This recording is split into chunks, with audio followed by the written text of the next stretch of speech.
So in the session we just attended here at the Economic Forum, I think there was a sense of relief, actually, in your frankness. You brought up some issues that others are reluctant to bring up. Always. All the religious groups are against me because I'm talking about population. They want more souls. I want less on the planet.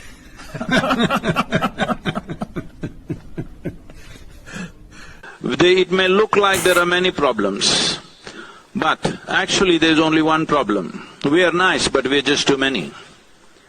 This we need to understand. Believe me, it is much easier to control human population than human aspirations. You cannot control human aspirations. You can easily control human population if everybody is focused on that. The nations, the religions of the world, various community leaders, everybody, if they are focused on seeing how to bring down the population of this planet, human population, so that other populations can live. Yikes. Other populations, that's animals, right? That's the earth. By the way, I love like that laugh, that like the maniacal laugh. I think there's too many souls. What? But that's their belief, too many people. Because the earth needs to breathe. The earth needs to be free. The earth needs to flourish. You're hurting Mother Nature. The earth needs to heal. They worship the creature and not the creator. These are idol worshipers. They worship Mother Nature and created things, not the creator of all things. And when you do that, you can go astray very quickly. The second way, and the second group of people that paganism manifests itself, the second way that paganism manifests itself today, is the transhumanist movement, the big tech people who think that we can live forever. In general, these are the people who worship science. So they either worship the planet, like we just talked about, or they worship science. They think that science can solve all of our problems. This is why so many scientists thought that the cause of depression was a chemical imbalance. Because to these pagan scientists who believe in evolution, there is no soul. We're all just a random assortment of chemicals and random reactions that were brought about by evolution, right? So it's like, oh, well, if we are just chemicals, then you're just chemicals, and even love is just a chemical reaction in your brain that entices you to procreate, to continue the species. That's all it is anyway. So if you're just chemicals and something's wrong with your brain, oh, that means there's an imbalance of chemicals, and we'll solve that with science. And we'll just take this pill that has the perfect amount of chemicals for your brain so that you can be happy, right? That's paganism perfectly exhibited right there. And we've gone 30 years with that belief before it was just recently proven to be not true. This is also why you have these scientists praise the models. Oh, the models.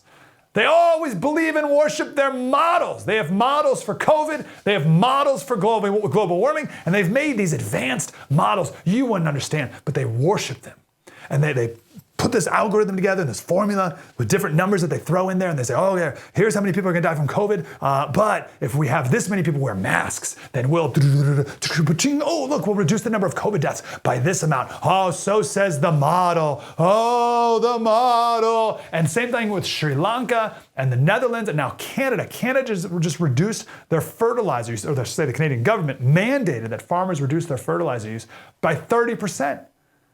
But they do that because, oh, if we put that in the model, if we reduce fertilizer by 30%, we put it in the brilliant model, then we'll reduce greenhouse gases and it will cool the planet by 1 degree over the next 100 years. Praise science! Hail science!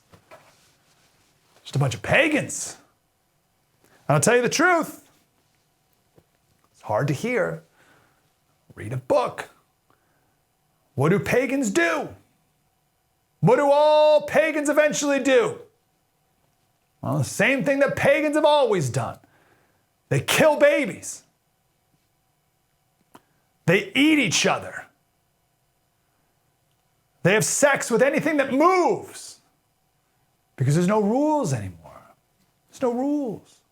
Who are you to say anything I do is wrong? Who are you to say?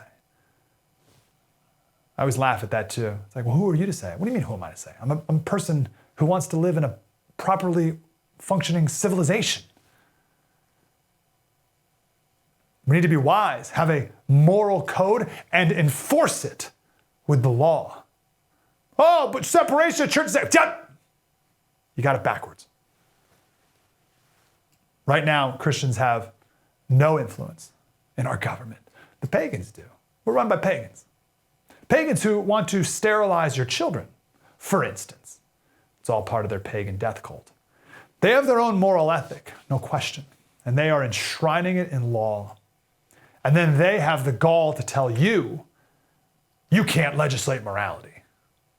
What are you talking about? That's what you're doing. Oh, there's a separation of church and state. Yeah. How about we build a wall of separation between the pagan church and the government? And we can rebuild a culture truly built on Judeo-Christian values.